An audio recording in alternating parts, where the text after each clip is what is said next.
welcome to Two Guys and a Mic. This is the debut episode of a great YouTube series. You got that right, Sam.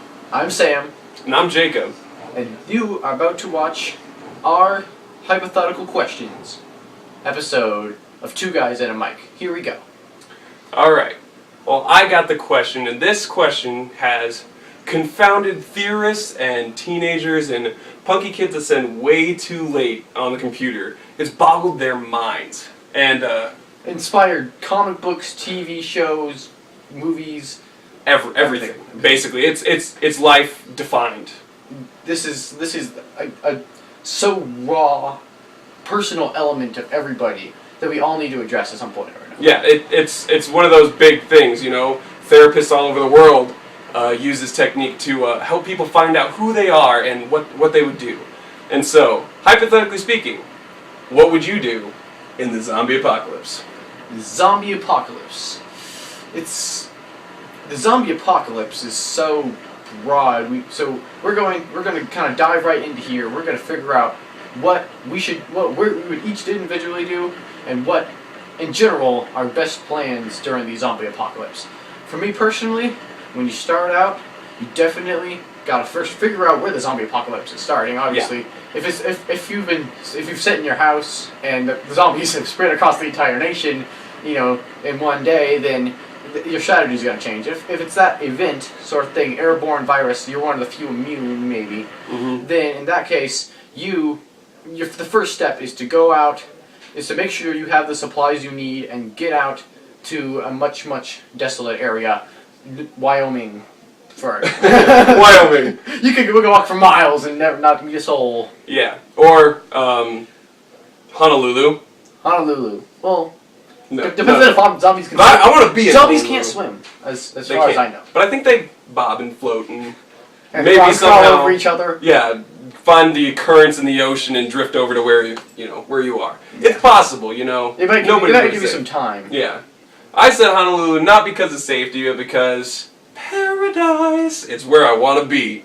So even in a zombie apocalypse, even though I'm jeopardizing everything that I am, I want to be in Hawaii. You want to be in comfort while you're fighting through. Right. Yeah, I want to be in comfort understandable. while my discomfort is rampant throughout.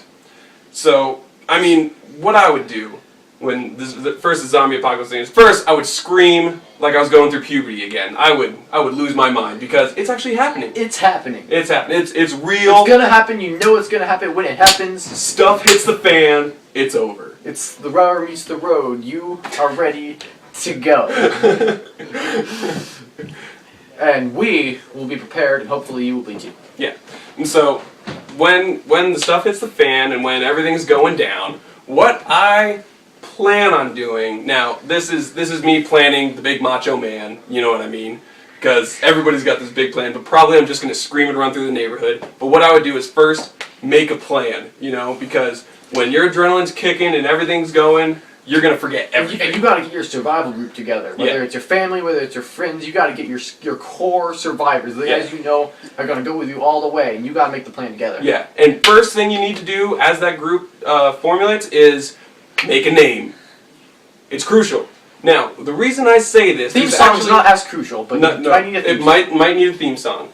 But the reason why you need a name is because it brings people together, you know? You have to fight and struggle for your name, and that just brands you. Yeah, did you ever see Red Dawn? In Red Dawn, the freedom fighters, they got their name the Wolverines. Yeah. And they can gather around that name, they can use that name as their motto, and their energy comes from their personal name.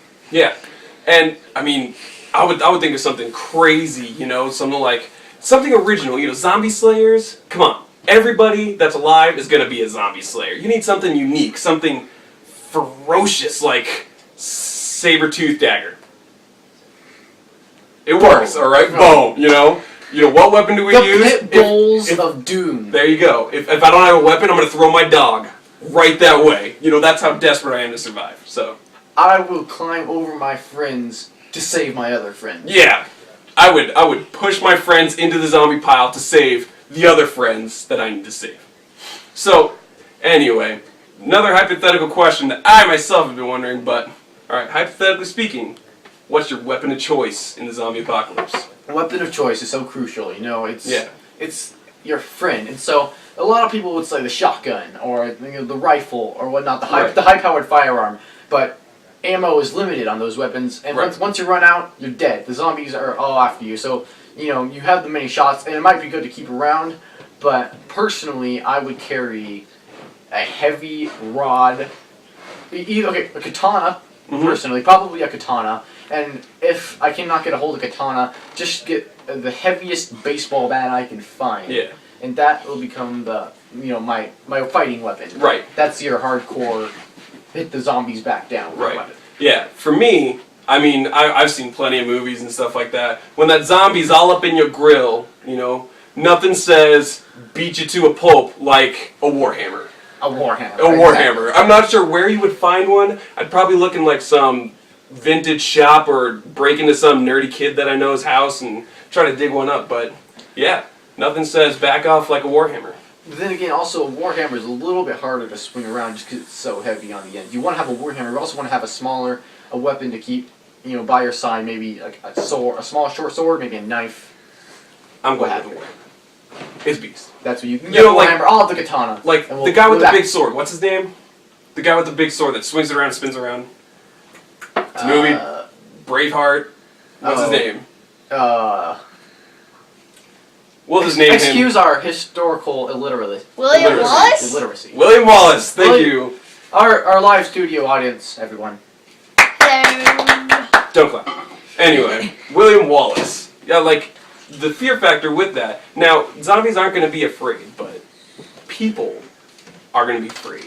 You know, and so if you're swinging around a big warhammer, everyone's like, "Whoa, we better stay away from him. He means business, big business." And then you scare away the people that could become zombies. The people are the bait for the zombie. If you're scaring away the people, you're running around with a hammer, everyone's running away, the zombies are going to go after the easy people. Yeah. Which are running away from the guy with the I would hammer. also recommend foam at the mouth, you know, crazy red eyes. Not look like a zombie, because then somebody might get off a lucky shotgun shell and, well, good night, Gracie. Yeah.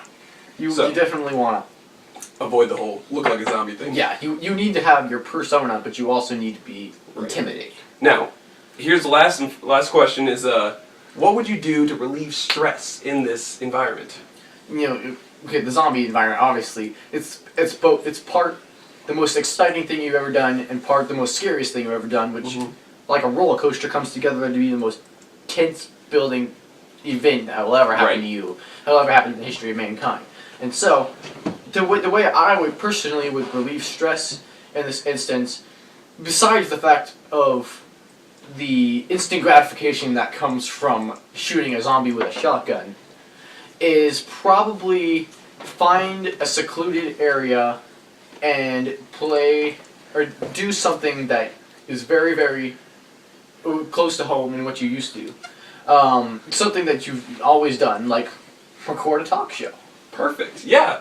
I mean, Forget about the whole zombie thing. yeah. Forget about everything, right? Forget the screams. You know, forget bust out with your Zen, your little incense, your little mat that Mhm. you keep hidden in your have closet. a glass of water, cold water. I know about that mat. Anyway, so you bust out the mat, keep it cool, keep it real, really fake, because you have to pretend like the zombie apocalypse isn't happening. I mean, I don't know how I would handle it. I'd probably start sweating all the time, I and that gets pretty gross. well, you can't sleep at night when you hear zombies screaming around. You gotta find something Yeah. to do with your time when you're not fighting zombies, Not obviously. twiddling your thumbs, you know. Yeah. 'Cause that's You- not cool. And it's not productive. Nope. You gotta be productive all the time. Zombie fighting. All right, well there you go. Zombie apocalypse. Just a little bit on what we would do. Looks like we're out of time right now. I hope you enjoyed this debut episode. I hope you'll enjoy the hypothetical questions. If you enjoyed it, subscribe and like. And if be sure to subscribe if you want to see more of these videos. Yeah, and a mic, because we actually don't have a mic right now. So it's right We now do we're have two guys and a Mike. mic. Yeah. Right now we're two guys and a mic and an iPhone. Yeah, and we got Mike over there, but he doesn't really do well with capturing noises and transferring them to electronic pulses. No, he's not. No, not at all. He's actually biological. Anyway, this is two guys and a mic signing out. I'm Sam. I'm He's Jake. Jacob. Peace. Peace.